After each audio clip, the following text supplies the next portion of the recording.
independent nationhood as Terra Nova. Sort of, and kind of from behind. Svensdotter opened a dialogue with the first extraterrestrial visitors to our solar system, if you can call a one-way, one-time tete-a-tete a dialogue. Svensdotter oversaw the construction of the first self-supporting, self-governing space colony in human history, which made all of the foregoing possible. I did do that.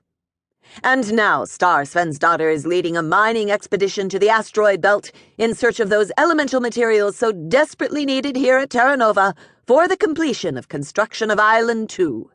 Terra Nova will never be able to repay Svensdotter all that we owe her. Of course we are grateful, but gratitude alone doesn't balance the books, Star. So you know that wherever you go and whatever you do, you will always have a home on Terra Nova. The Habitat Assembly has deeded to you title in perpetuity to the house and accompanying plot of land in the Rock Candy Mountain foothills, heretofore occupied by the Director of Construction of Lagrange 5 Space Habitat, Island 1.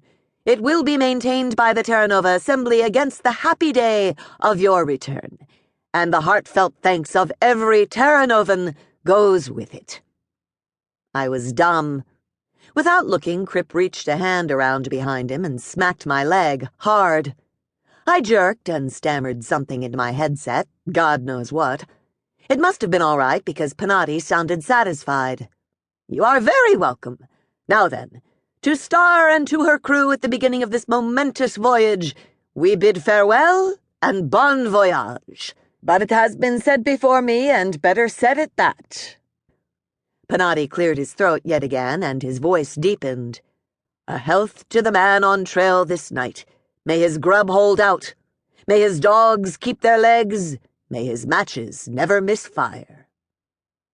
The last echoes of Jack London's Klondike toast echoed throughout the ship. I had a lump in my throat the size of a cantaloupe.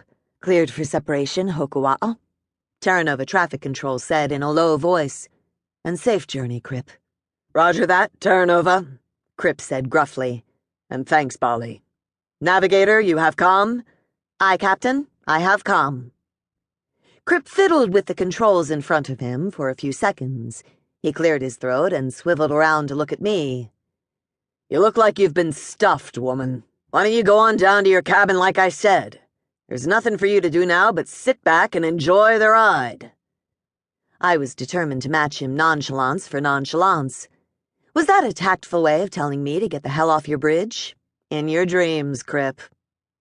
Crip gave a slight smile, one a little rusty around the edges, but a smile nevertheless. It was good to see. I checked my straps and worked on getting my gut under control. I coped with travel between Terra and Ellfive by willing myself to sleep through the entire 12-hour flight. We were leaving for the asteroid belt today. It was a journey that would take 6+ weeks, and I had long since faced up to the grim fact that I'd have to be awake at least some of the time. Captain, Denise said, we have a go for egress from Terra Nova Traffic Control. We have a go, aye, Crip said. Make ready to fire forward verniers. Making ready to fire forward verniers, aye. Increase to 40% thrust. Increasing to 40. Her hands moved, flicking switches, pushing buttons. One by one, red lights changed to amber, amber to green. Green board, Captain. Fire verniers, starboard 1, port side 1 on my mark. Mark. Firing verniers. We heard the vernier thrusters, distant pops like firecrackers around the corner and down the block. I leaned forward and craned my neck to watch through the cockpit's portside viewport. The long silvery cylinder of Ellfive began to recede. Switch monitor to aft camera. Switching monitor now. The picture on the main screen centered above the cockpit instrumentation panel changed. The warehouse ring was a designated stationary orbit surrounding Ellfive's equator 10 clicks out. We could see the Limsch tender dock and the net-like mass catcher and the windowed soccer ball that was Maria Mitchell Observatory. The spaces between were taken up by assorted spacecraft in parking orbit, from Sealand space freighters to Piper solar sleds to patrol shuttles. We were headed for transient parking. Seated behind and a little above, I watched Crip's hands work the controls, lean and sinewy.